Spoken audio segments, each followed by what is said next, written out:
দেখুন, আমরা প্রত্যেক দিন এই সন্দেশখালি নিয়ে আমরা প্রতিবাদ করছি, প্রতিরোধ করছি। আমরা চাইছি মা বোনেরা সঠিক জাস্টিস পাক। যে নিপীড়ন করেছে, যে অত্যাচার করেছে, যারা করেছে তাদেরকে পুলিশ খুঁজে পাচ্ছে না।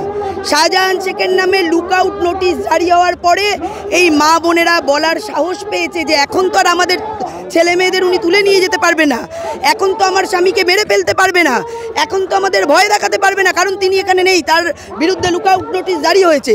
তখনই তারা বলতে পেরেছে এইরকমই সন্ত্রাস।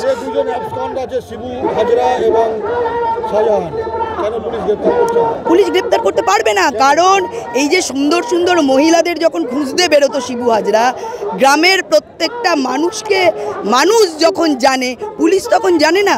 পুলিশ তো তাদের সহযোগী, পুলিশ তাদের সহকারী, পুলিশ তাদেরকে নিয়ে যেত, পুলিশ তাদেরকে সহযোগিতা করত।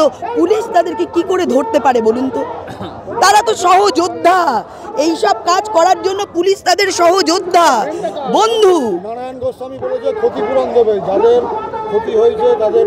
হ্যাঁ, মমতা ব্যানার্জি তো বলেছিলেন যে অল্প বয়সীদের কত ক্ষতিপূরণ দেবে, মাঝ বয়সীদের কত ক্ষতিপূরণ দেবে, বেশি বয়স হলে ধর্ষণ হলে তাদের কত ক্ষতিপূরণ দেবে। টাকা দেয়নি তাদেরকে ক্ষতিপূরণ দেবে বলে নারায়ণ গোস্বামী জানেন। দেখুন, এক নাম্বার হচ্ছে নারায়ণ গোস্বামী কি বলছে সেটা আমার শোনার দরকার নেই। আজকে যখন মানুষের সামনে এসছে, যখন প্রতিবাদীরা বলছে, তখন তাদের ক্ষতিপূরণের কথা মনে হয়েছে। এতদিন কোথায় ছিলেন? এই রকম যে শুধু এই সন্দেশখালিতে ঘটেনি, সারা পশ্চিমবঙ্গব্যাপী ঘটছে। আপনারা বিএলআরও অফিসে যান, একের পর এক জমি বিভিন্ন নামে করে তারা জমি লুটছে। বিএলআরও অফিসে একের পর এক, প্রত্যেক বিএলআরও অফিসে এখানে ঘুঘুর ভাষা রয়েছে, এখানে তদন্ত করা প্রয়োজন আছে, সবাই জানে। এসসি কমিশন যান, কিন্তু দিনের পর দিন যে অত্যাচার হয়েছে, শুধুমাত্র একবার এসসি কমিশন গিয়ে এর সুরাহা করতে পারবে না। কন্টিনিউয়াসলি প্রসেসের তদন্ত হওয়া চাই এবং প্রত্যেকটা দোষীদের, যারা ধর্ষণ করেছে, যারা জমি লুট করেছে, যারা 100 দিনের কাজের টাকা লুট করেছে, প্রত্যেকে এখানে সমান দোষী।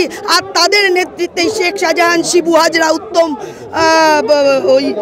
সর্দারের মতো এই ধরনের ক্রিমিনালরা তার পেছনে রয়েছে।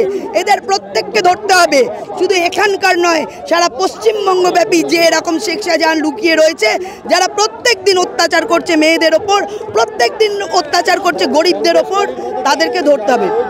সন্দেশখালি পথ দেখিয়েছে, এরম সন্দেশখালি পশ্চিমবঙ্গের আনাচে কানাচে রয়েছে, যারা এরকম ভয়ে মানুষের সামনে প্রকাশ্যে এসে মুখ খুলতে পারছে না।